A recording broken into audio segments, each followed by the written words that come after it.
yara nyilla domoro ka diate boy janno sikes restaurant e say nakko be ninna dimbal nimbe domoro kala janno domoro seneyata adiyata topotoro fanan kendema bije luntan during tamala abeka domoro ki janni adi manda wala de teka we bijele anim fanan ka fadi jang ikono e fa e ka fa minne ko pastry anim bakery iko fanan be kalele ba de lomba conference lomba workshop lomba ye fo fendil lon dunia kono domoro betama nyillom international to wada number 1 amanke ba domola jandama e sa domo jang is atariya wo mu kubandi sa nakko sa futandin e oto sa nakko be mu sikes restaurant ndafa nan janna mu yat ni manje dorom bijam aban CK's Restaurant, known for best quality food and customer satisfaction.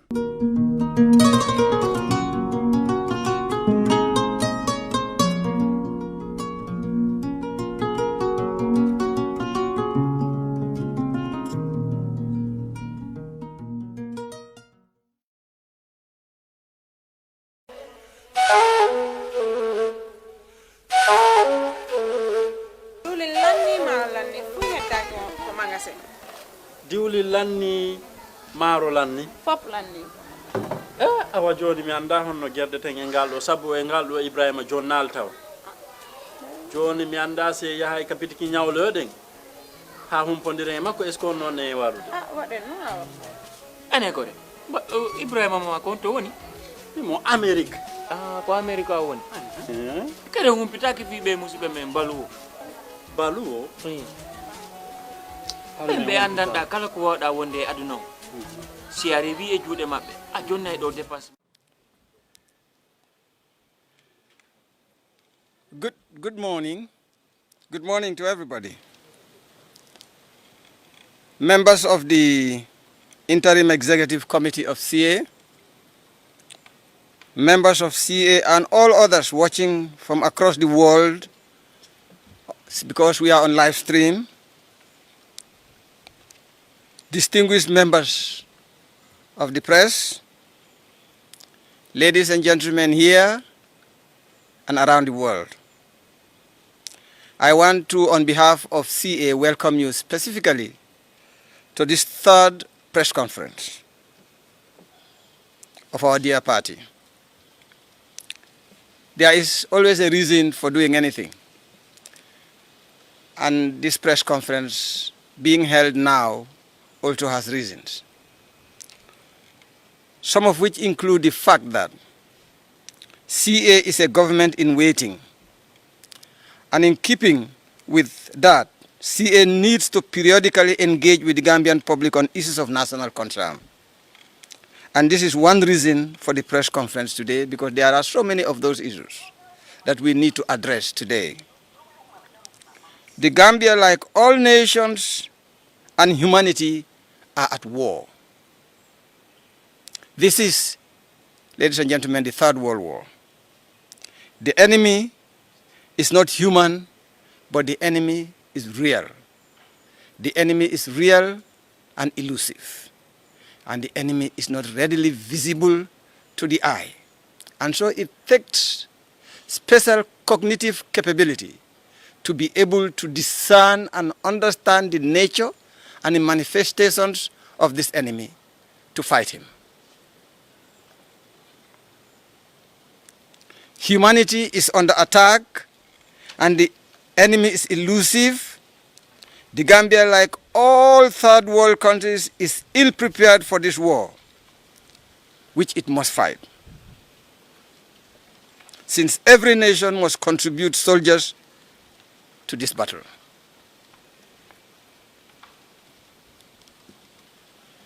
Even the most developed countries of the world, the richest countries of the world, the Chinas, the Japans, the Europeans, and the US,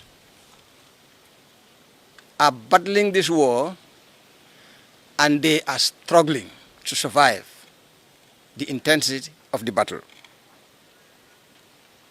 The Gambia has experienced only one death here at home, but Gambians have been shown to have been sick and died from COVID-19 abroad, and they are equally important to CA as a party. Because when CA comes into government, it is not only a government of Gambians in the Gambia, but a government of Gambians in the Gambia and the diaspora, and any human being that survives of Gambia and lives in the Gambia, whether Gambian or not. As a result, we must, as Gambians, rise up and together with the rest of the world engage and defeat this enemy, this elusive enemy. It is the first time in the history of the world that a world war is being fought with all nations fighting as allies on one side of the divide. It has always been one nation or one set of nations against the other. The world will win or lose together, and so it is imminent that the world must close ranks, and that this is what is expected of the Gambia. The Gambia must also close ranks with sister nations across the continent and across the world to fight this common enemy. CA is a government in waiting and has engaged with the public in this war since its beginning.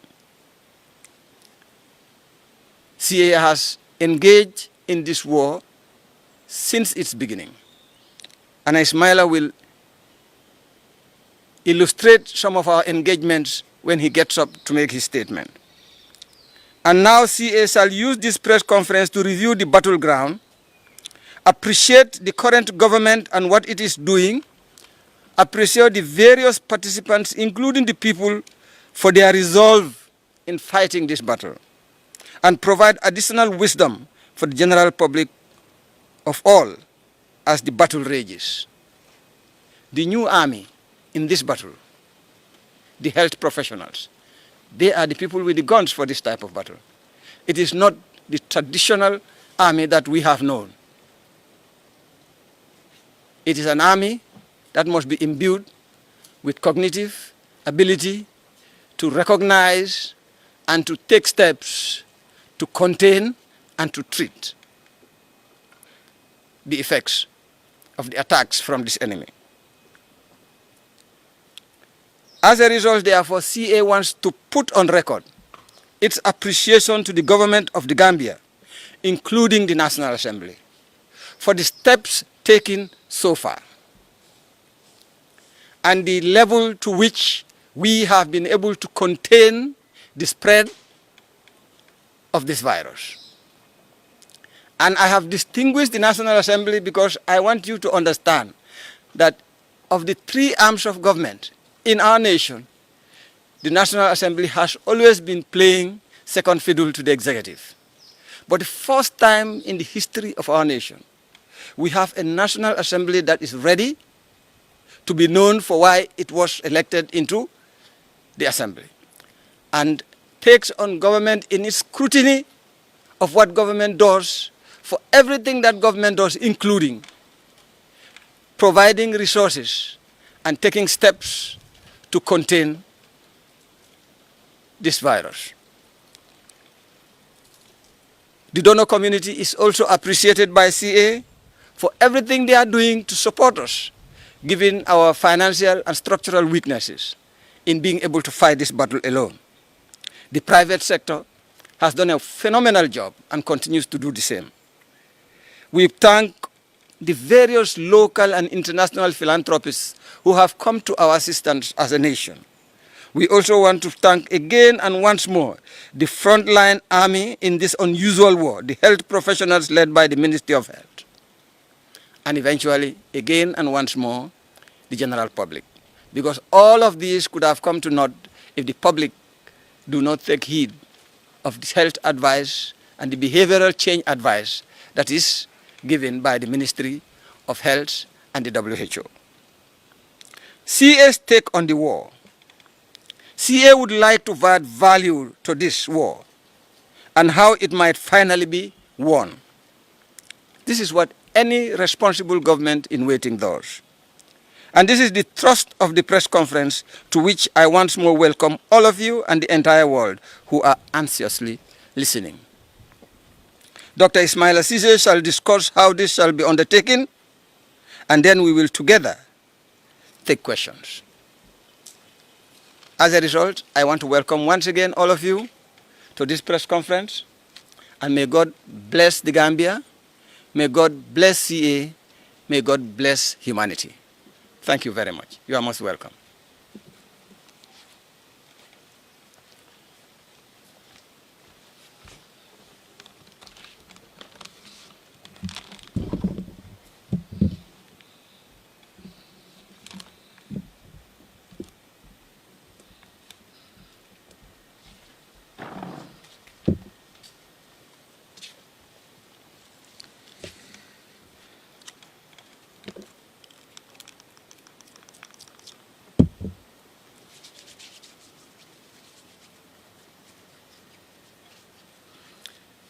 Good morning, ladies and gentlemen of the press, members of the press, of course, the public, those of you watching from far away, in your homes, in your offices, both in the Gambia and also in the diaspora, the international community, of course, our partners in development, and my dear comrades and members of the Citizens Alliance Executive Committee.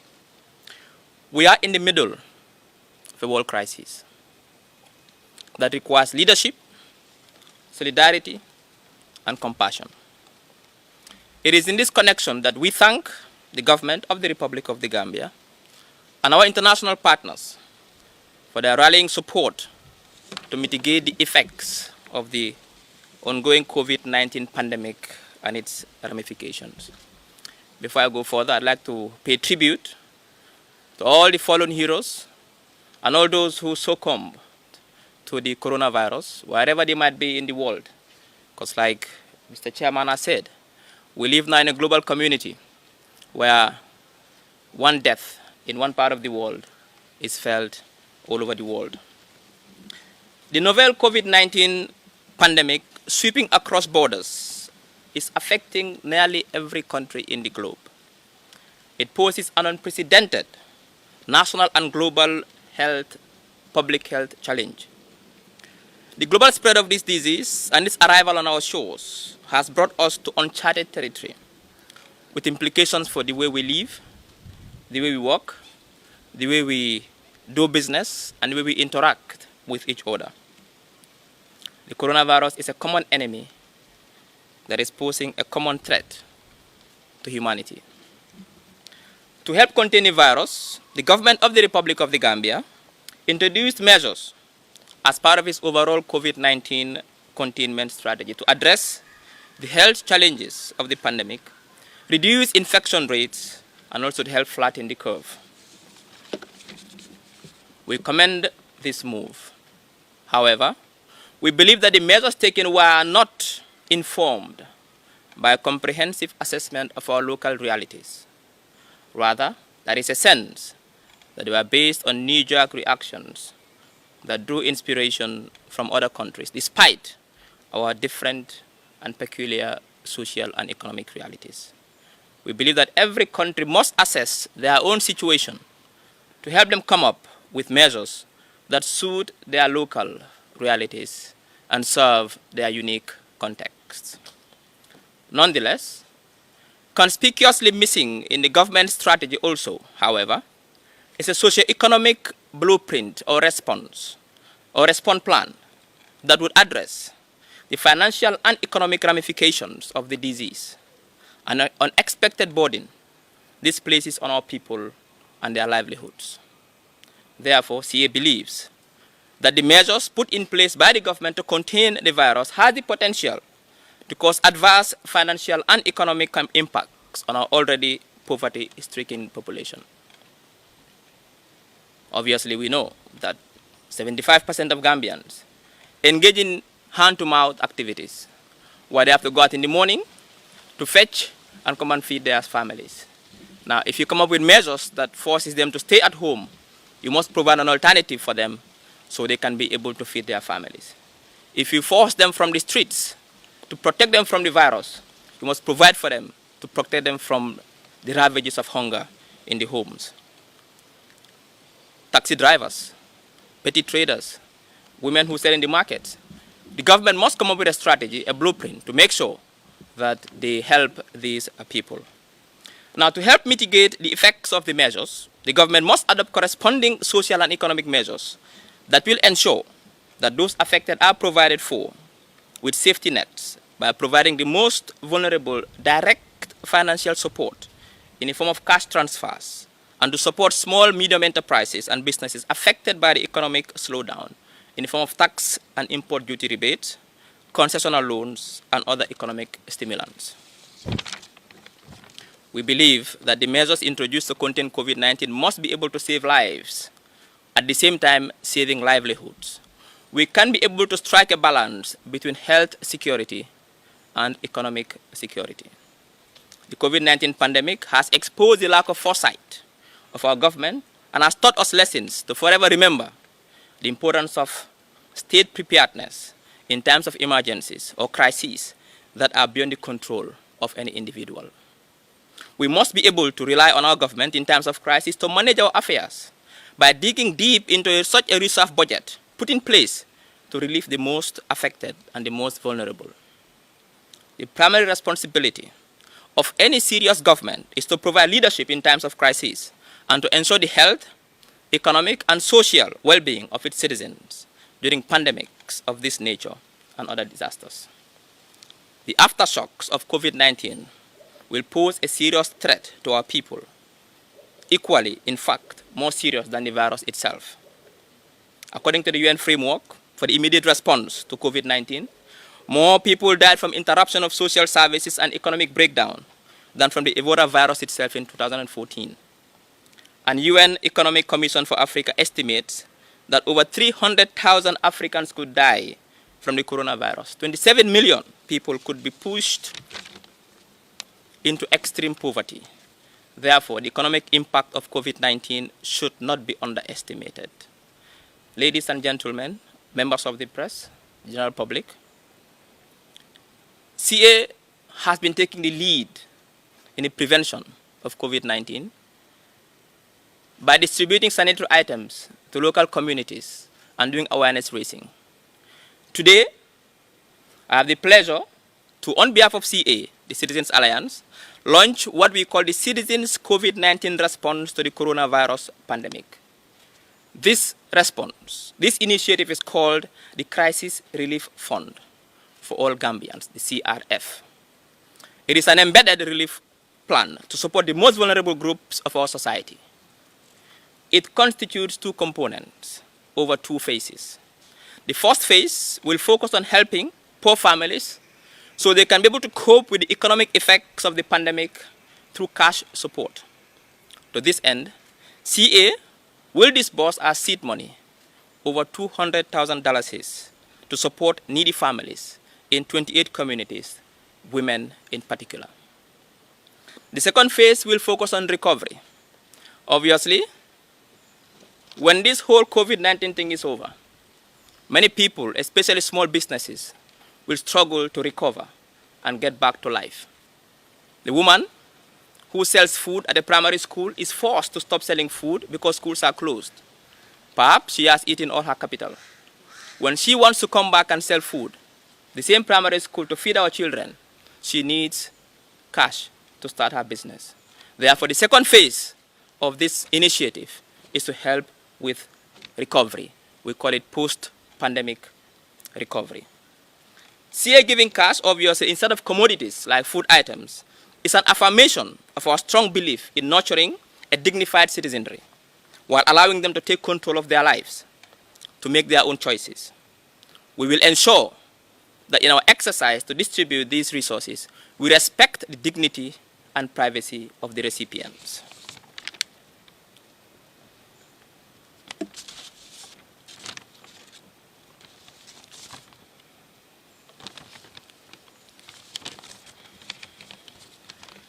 We believe that the measures introduced to contain COVID-19 must be able to save lives, at the same time protect livelihoods. Like I said before, we can strike a balance between health security and economic security.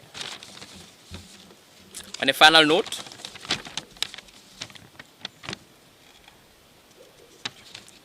we commend the government for making available $500 million to fight COVID-19. However, we are concerned that no coherent strategy was unveiled as to how this money will be used. And the Minister of Finance's recent statement that $143 million has been spent already without proper accounting for this money on how it was spent is a cause for concern. We urge the Minister to tell the Gambian people how this money was spent and used, and how the government intends to also use the rest of the $500 million. This must be done without delay if the government wants to instill public confidence in the way in which public finances are utilized. In using this money, we urge the government to consider the following: economic support for Gambians badly affected by the pandemic, even those in the diaspora. Let me emphasize those in the diaspora.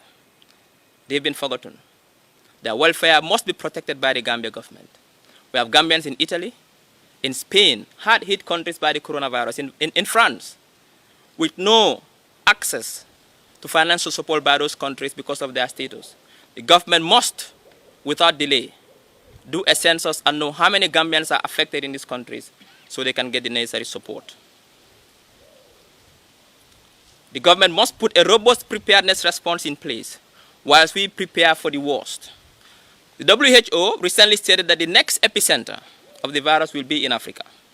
We must be ready for this by investing in the training of healthcare personnel and also by providing the necessary equipment such as testing kits and also ventilators.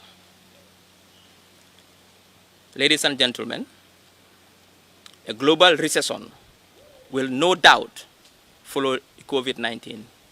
A recession that might surpass the Great Depression of the 1930s. This will affect the Gambian economy.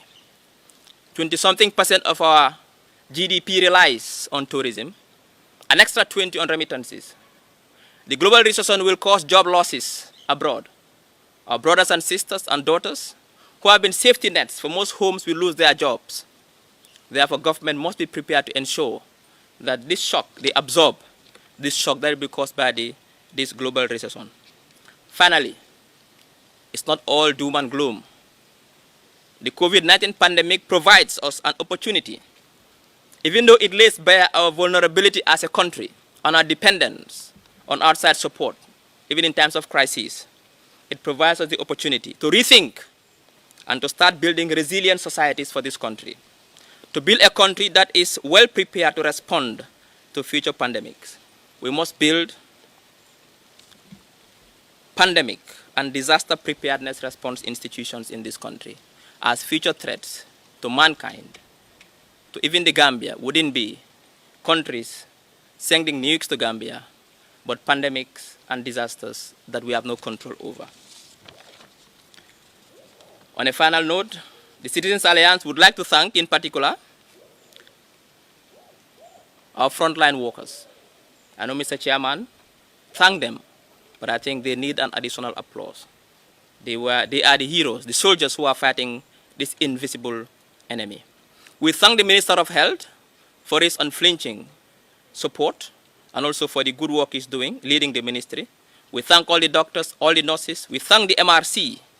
We thank the Gambian populace for complying with guidelines of the Gambia government to contain the virus. We thank international donors. We thank local donors. We thank all those who are out there helping out, giving out food relief support to people, be it a political party, be it individuals, be it CSOs. Anybody who is out there helping people, we commend you. At this time in our country, it is time for us to cooperate rather than compete. Through this, we'll be able to defeat the enemy. The sacrifices of these selfless and individuals keep our homes safe, and our families safe, and our communities safe. I thank you very much.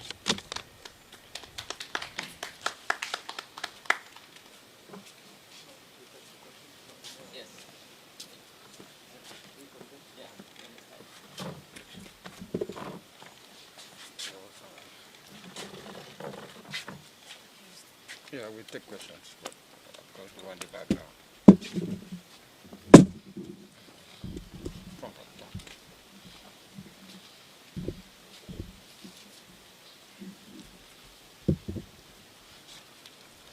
So we shall take questions now. You know, if you have them, yeah.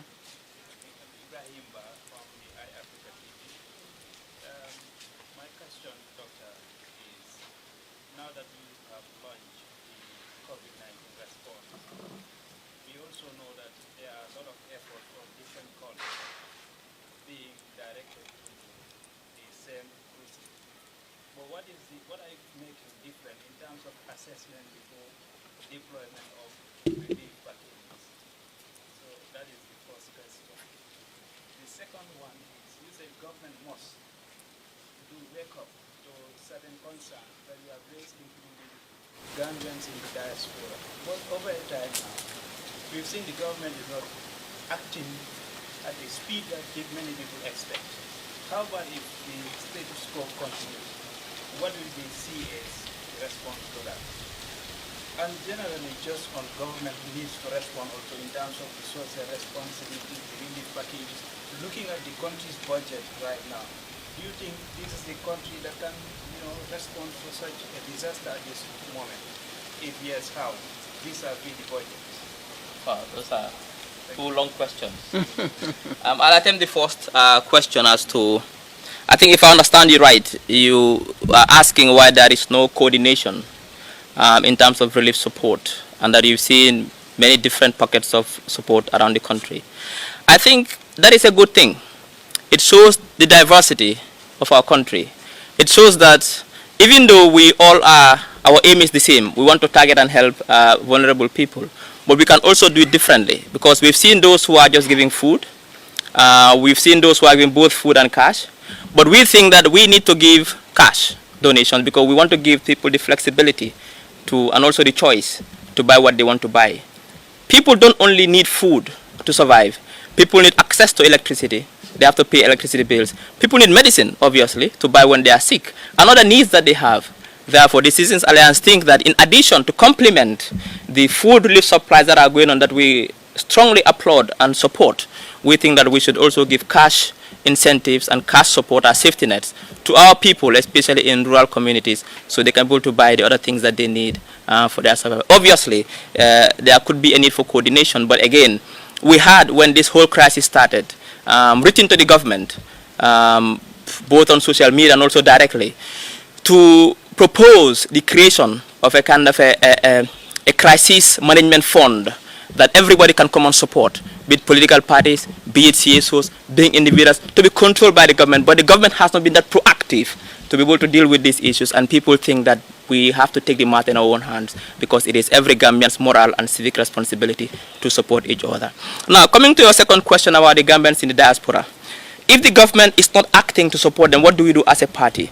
Obviously, when it comes to actions, we're a bit limited as a political party. The primary responsibility of every government is to support its citizens. They've been giving the mandate, the resources, and the support, and the legitimacy to act and support its citizens. If they don't support, what we can do is raise awareness, put pressure on government, act as a counterweight to government, and make sure we also sensitize our people. I mean, if the government fails to really fulfill their mandate of protecting the welfare of Gambians, then obviously in 2021 Gambians will punish them in the polls. I think that is what we can do. Your third question has to do with generally government's response. It has been very slow, obviously. When this virus started killing people in Wuhan in China, we also raised awareness that how prepared is the Gambia. And we are still raising awareness, how prepared are we for the global recession. The virus will come and take its toll and kill people. The recession will also come after the virus to kill its people. It's like an afterquake. Whenever there's an earthquake, there's an afterquake. Are we prepared for an afterquake? How resilient is our economy? How resilient are our societies? So the government must be prepared. Like I tell you, tourism sector will be affected drastically. Remittance is affected. Our farmers, the rainy season is just along the corner. What have we got in place to make sure our farmers are protected? Because perhaps no one will buy their produce, or perhaps in fact the price of their produce will come down. What do you have in place to make sure that what we can do as a party is to remind government of their responsibility, is to give government policy options. It's up to them to choose or not to choose, but it's also up to the Gambians to choose which government they trust and have confidence in to protect and serve their welfare in 2021. Thank you. On the cash intervention, do you have already communities in mind? Did you do assessment or know who needs it and where is it going right now from CA? Of course, yes. Currently we have our political structures all across the country, and we are going to use those structures. They are the ones who live with these people. They are ones who are more intelligent and know the needs of their societies. We are going to also make sure that once these resources are being distributed, there is utmost accountability and transparency. So we know that the funds really go to the right people. So we've done our needs assessment. That is why before we came out, we did an assessment. Do we give food? Do we give oil? And then based on our assessment, we decided to go for cash. And for the first phase, like I said, 28 communities across the country will benefit. We are targeting, obviously we cannot meet the needs of every Gambian. We are doing our best, but we'll make sure that at least those who really need it will get it. And we are targeting communities all across the country, from North Bank to Lower River, to Upper River, to Central River, to West Coast, and Banjul and KMC. Sorry, let me respond to two issues from an economic perspective that you have raised, especially the diasporans. You know, if you look at the financing of development in the Gambia, one of the most significant sources of financing development in this country are remittances. Remittances. It is one of three most important significant sources for financing development in the Gambia. And these remittances come from Gambians in the diaspora. And like Doctor has said, those Gambians in the diaspora are also in countries that are hard hit by the virus. They have lost their jobs. Eventually they will struggle to be re-engaged in these jobs or look for other jobs. But meanwhile, the remittances will not be able to come as they used to come. So there are two ramifications for that. One is that the recipients of the remittances would now descend into hunger and deprivation because the remittances are not coming anymore. That's a fiscal effect. But then there is also a balance of payment effect. That is the inflow of the foreign currency to cushion our dollars and make our trade competitive internationally.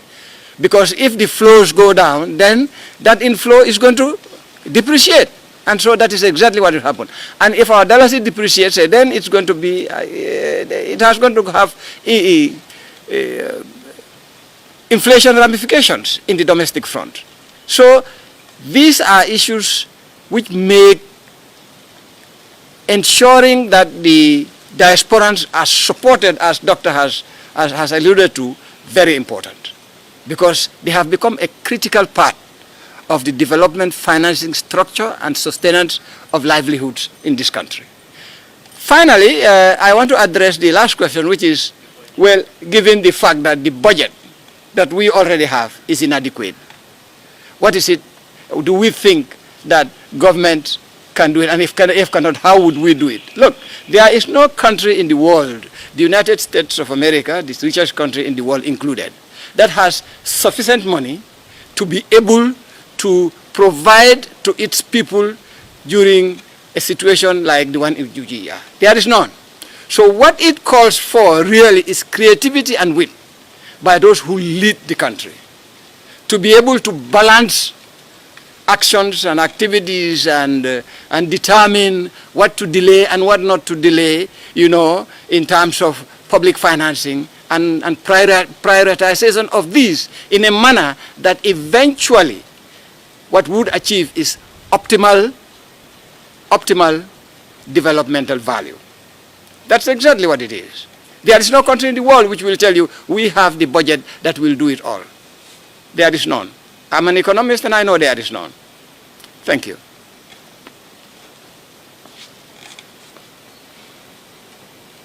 Any other questions?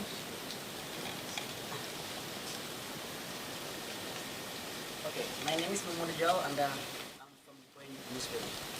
I mean, my questions goes to my fellow topics. I mean, one of the issues that you raised, I mean, in your latest statement was about leadership. I mean, during such, I mean, pandemic. Why of the view that currently we are lacking, I mean, political will in terms of curtailing such, I mean, the spread of this virus, or if the situation gets worse? Thank you, Jao. That's a very good question. I think many Gambians in very many different quarters have raised this issue, the issue of leadership during this pandemic, both at the pre pandemic stage, because you remember that before it was declared a pandemic, it was called a public health issue of international, something like that, by the WHO, and then later became a pandemic.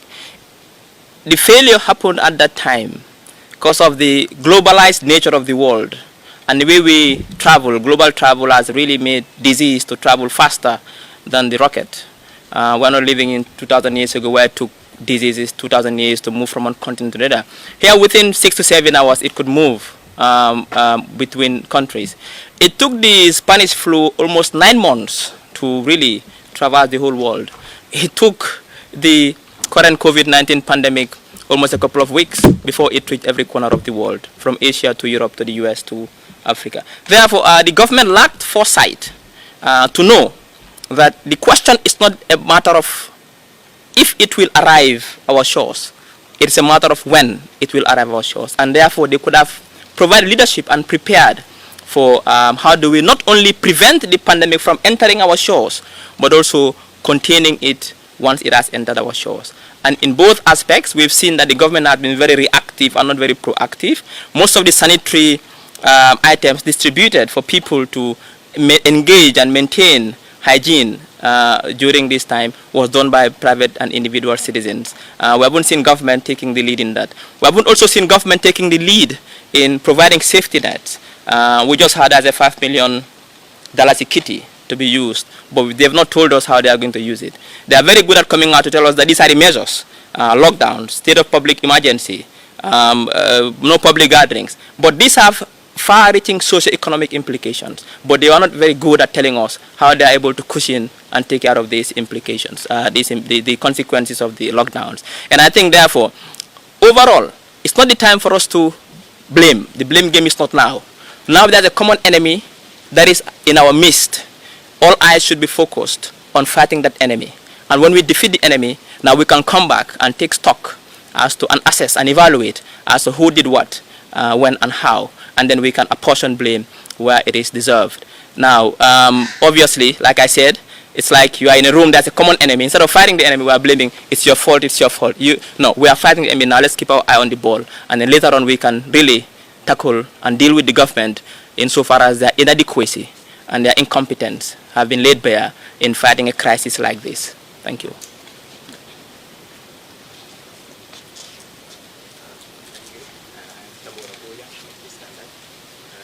have two questions. The other question is, you talk about the 500 million that has been earmarked by government in terms of fighting this pandemic. But aside of that, we also know that there are pledges and, of grants and you can say loans and grants coming on behalf of the fight against COVID-19. So how concerned are you in terms of transparency in managing these funds? Because we maybe understand that most of them were not, they are not scrutinized by the parliament. It has been through government or institution to institution partnership between the central bank and the government and international partners. So how concerned are you on that area? And then the other question is, we all know that this is a national call, it's a national response in the fight against this, but this is a political party that is going to channel this help through its offices or its branches in the provinces. So your critics may say, okay, this is a way of gaining political weight, looking at 2021 election that is coming in this country. And because we've seen government officials come out, criticize some personal initiatives, saying that they failed to partner with government or even PCCI and other institutions in executing this. One would say you would have done that in terms of doing it or instead of doing it through your party. Thank you. Want to take the first question? Go. The 500 million. 500 million, yeah. Your first question is about the 500 million. Yes, I was saying yes, that was your concern. But Yeah. aside of the 500 million, Yeah, there are other sources of funding, like from the IMF and from the other.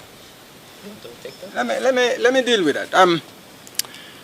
500 million is what government has allocated, as an emergency response to the COVID-19.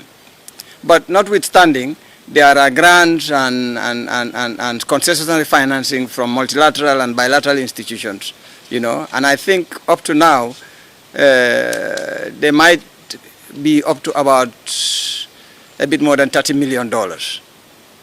And that is good. That's part of the you know, the arrays of instruments that are available to the country to engage in this battle. My problem, or the problem of CEA, really is not necessarily that there may not be accountability. There could be accountability. And I have no doubt that the government will be accountable, and they will report financially for how these resources have been utilized. But you know, however accountable you may be, the greatest mark of accountability is the level of effective utilization of the resources. You can waste the money, but you can account for it. But you can also use the money in such a manner that you derive most optimal outcome from the utilization of the money. And that is as a result of the lack of deliberate forward planning. And that's what Dr. has alluded to. The problem of lack of leadership really revolves around the lack of planning. Look, until now, the 500 million that has been availed by government, we have not seen. You probably have. I have not. I have not seen a budget, a framework of a budget, you know, delineating and detailing how this money would be spent, such that the public will be able to say, no, the prioritization has some fault. It would have been better to do X and Y before Z. That has not happened. But what we have seen happen is that they have come and now are giving us justifications that they have spent $143 million. And most of this $143 million is spent on allowances and all sorts of things. Meanwhile, we need to have test kits. We need to have personal protective equipment for the frontline staff. We need to be able to have ventilators so that if this blows out of proportion, we will have enough ventilators to keep people alive. So if you had a plan, a well-drawn-out plan, a well-informed plan, and you know a needs assessment has been done, and the report of that needs assessment is around. Based on that report, a proper framework of a plan of disbursement of those resources could have happened. And the same thing CA also expect that should happen with all the resources that we are getting from outside of government, either as grants or as concessionary financing. And in fact, even looking at the larger picture, look, there are several people who are collecting, the Red Cross is collecting grants from people from the domestic front. The Chamber of Commerce is doing the same. You know, they're collecting money, and some other organizations, the FAB group is collecting foodstuff and sanitary items. Let me tell you, given the nature of what is before us, the real problem of the Gambia is not now. Yes, a significant problem is now, and that is we must make sure that our Gambians are protected from the virus, and those who unfortunately have contacted it are treated and they recover. But the aftermath is the biggest battle to fight. That is when people will need food support.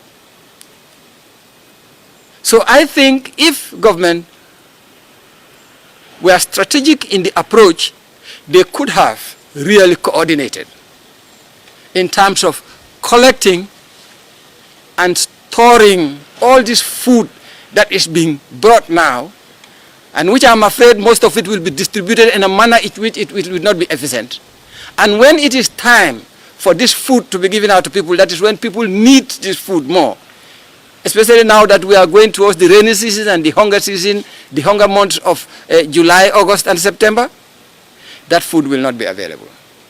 And then the country will descend into starvation. So what we as CA are saying is, The responsibility of every credible government is to be able to perceive, given the current circumstances, what might happen next, and prepare for it sufficiently in a structured manner, such that whatever resources you commit to that will give you the optimal outcome. Thank you. Thank you very much. Just to add on to that, I think with the framework that he was talking about could have helped us understand the government's overall strategy in terms of preventing, containing, and also mitigating the effects of the coronavirus.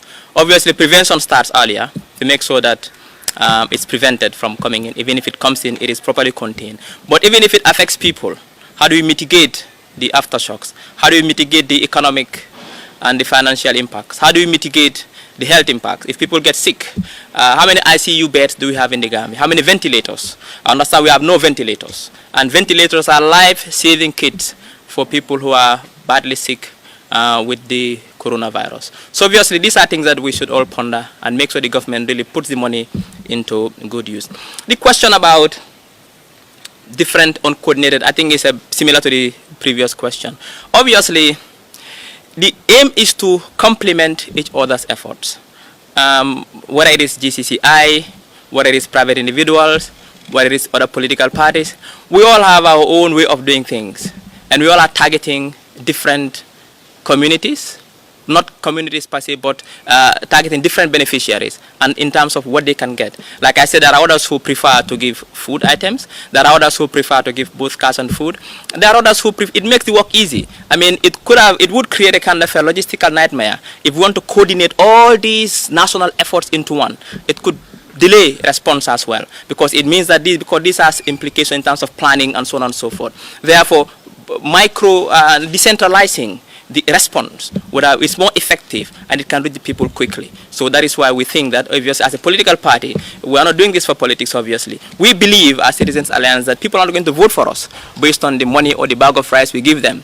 People are going to vote for us based on the options we offer them, based on the policy options we offer them during elections, based on what we tell them about what can change their life situations, based on our program, our manifesto, our blueprint for this country, not only in 5 years, but also in 50 years' time, how we want to transform this country into a middle-income country, using our resources to do that. That is what will make people vote for us, and not bags of rice and the cash donations we give in times of crisis. This crisis will be over. It's like a big storm.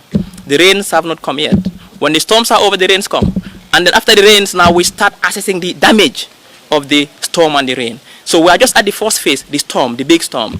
When the storm is over, the rains will come. Then later, when everything subsides, we start damaging the economic impacts, the health impacts, and so on and so forth. So therefore, for now, I think, let us complement each other's effort. Like I said, this is not competition, it is cooperation. But the decentralizing our efforts makes it easier and for us to maneuver, and also for help to reach the people. But this is no competition. Thank you.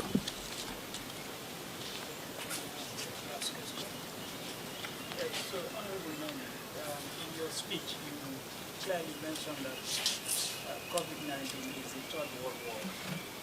So, in that case, could you describe the combat situation in Gambia? Let's say the contingent in the Gambia, where is the command and the support? Because it seems like everyone is attacking one another. Whoever does something, someone has gotten. So how is this a contingent? Well, you know what? That's human nature. Look, if you watch if you watch CNN every evening, you realize that the person who leads the messaging for COVID-19 in the US is the president himself. Huh?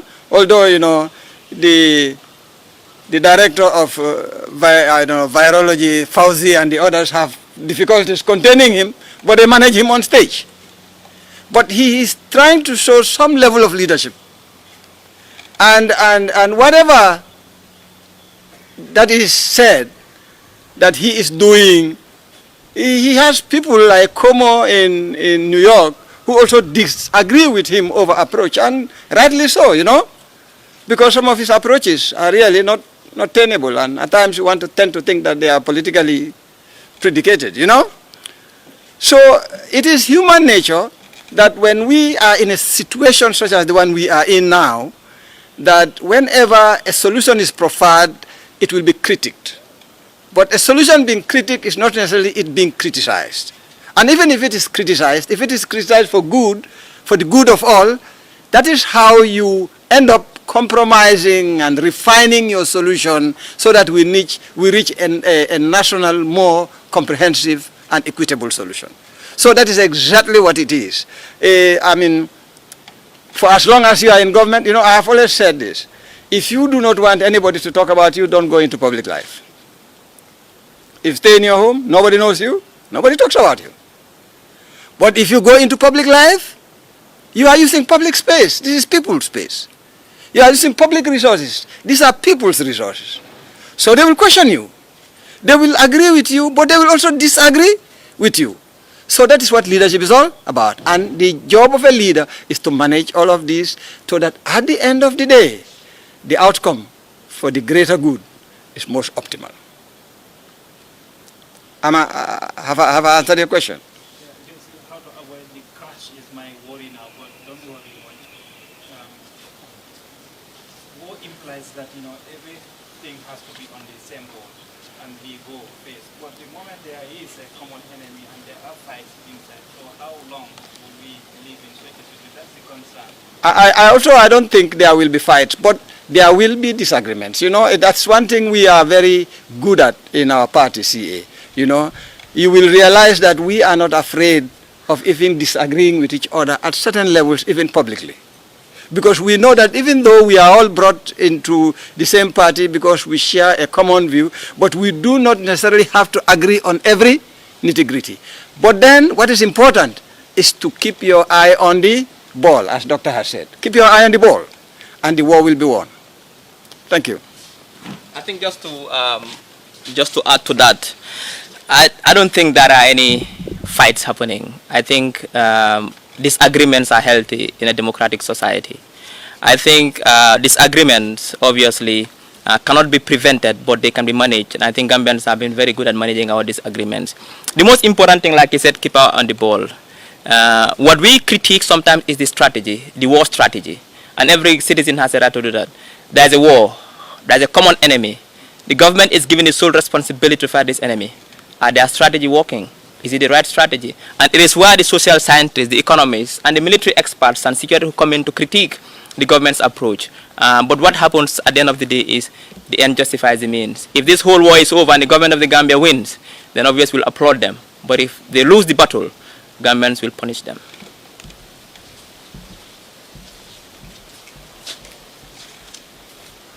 Any other questions? No? Close. Can close. Well, once again, we owe so much gratitude to the press. And the press is such a friend that you cannot avoid. Most politicians are very good friends to the press when the press says good things about them. And then when the press begins to be critical about them, then they tend to be uncomfortable with the press. And that is not only in the Gambia. Even Donald Trump is like that. Have you seen that? So it is human nature. You are the greatest politicians, the press people, because you are the people who take the message, and you are people on behalf of people who ask and interrogate the issues. So we want to take this opportunity once again to thank you for responding the way you have to our call for national duty. We appreciate this, and we pray for you that you will stay safe, and we will all be safe, and we will continue to meet here without any one of us shedding tears as a result of COVID-19, and we hope that we will defeat this battle as a nation and as humanity together. Thank you very much.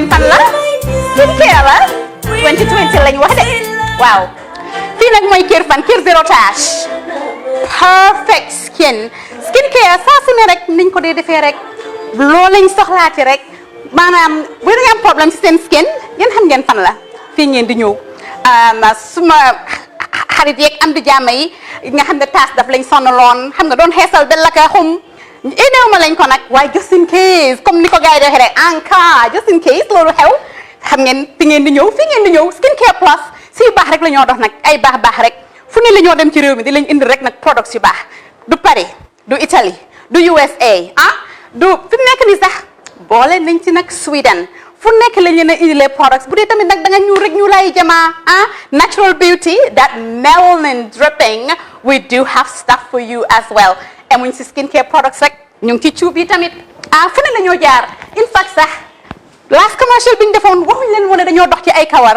9A grade rek nag waaw we do have bundles as well hair si lu ne la ñoo dox ñu ngi ci rafetal jigéen rek luy taaral jigéen rek waaw boo leen di tukki tamit bëggoon rek classic suitcase ñu dañoo dox ci ay Samsonite duñ dee indi any brand of suitcases though other than Samsonite comme li ma dee wax rek boo eggee airport diri Samsonite dafa am nuñ laa xoolee waaw ngeen ne lan nag waaw skin ci moom la ñu gën a xamee nag skin care products ci moom la ñu gën a xamee ñu ngi dox tamit bentee tamit si ay dàlla man waaye man nag skin care mooy suma specialty xam nga rek jigéen bu sa xar kanam réglé loo def mu jag am nañ Patricia Reiner Kiwi Eye the whole range Lighten Up Gold Tomatine I mean the list can just go on and on and on and on lépp loo xam ne rek luy taaral jigéen la ci yooyu rek la ñoo dox skin care plus nag emuñ si Gambia rek ñu ngi United States ñu ngi Gambia fii ba pare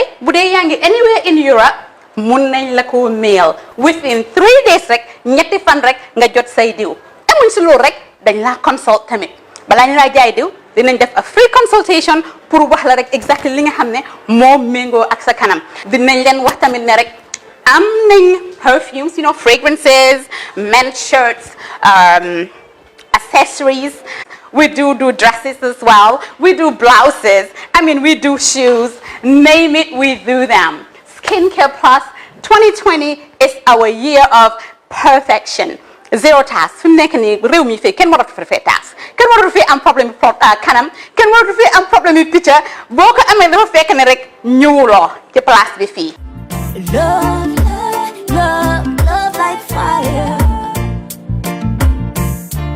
bring my love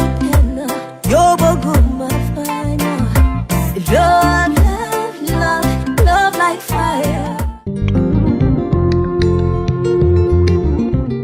Stewart & Co. Solicitors, a legal excellence firm in London that can help you with all aspects of your legal work. If you are looking at immigrating to the United Kingdom, Stewart & Co. can help you to set up business, buy houses in the UK, and will deal with all your legal works from start to finish. For all your general immigration work, we can help you with that as well. If you apply for any form of visa, whether student visas, settlement visas, marriage visas, or a child wanting to come to the United Kingdom to settle with the family, we can help you to achieve your goals. Stewart & Co. Solicitors, a legal excellence firm specializing in conveyancing, immigration, litigation, family law, personal injury, licensing, no win, no fee. Contact us today at www.sk-solicitors.com.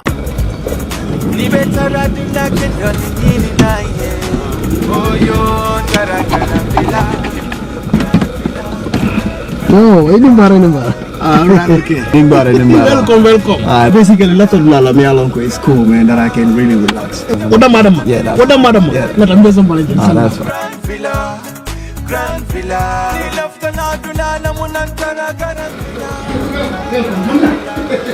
Kamu jadi Grand Villa. That's fine. Slowly. Yes.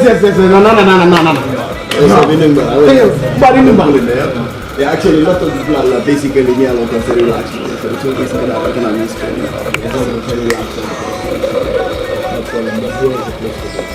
Never need say what? Media, Nena Grand Villa is the best guest house in the Gambia. Beji and the Grand Villa Guest House. na labungol bebe seniaring adum na bungol bebe nyarandiring coming ibe la fila ila suwe tara nyame ntel Grand Villa na kiliano la lafino wala mu kangotin tel kan na ye sabati Grand Villa yela kodo na fa kalamuta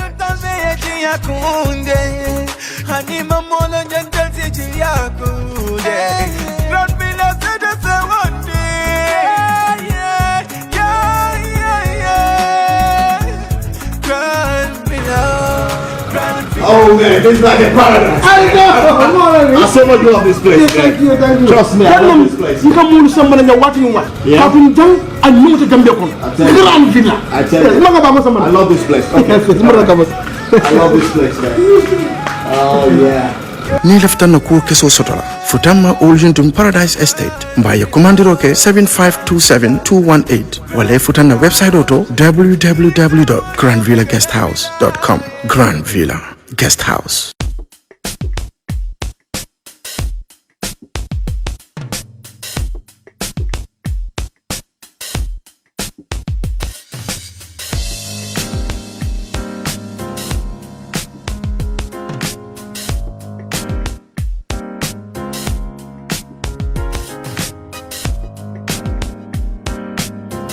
Miss B Designer Outlet is the #1 quality and affordable stop shop for all your needs. Get your evening dresses, suit and ties, office wears for both ladies and gentlemen, beach wears, sport wears, pure leather shoes for men, quality belts, bags, heels for all beautiful ladies, original perfumes, accessories, and a lot more.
Find us at Kololini Road opposite Gaddafi Mosque at the Aqua Preacher Station, or call us on 295-3411 or 764-2486. Miss B Designer Outlet. Shop right, look good.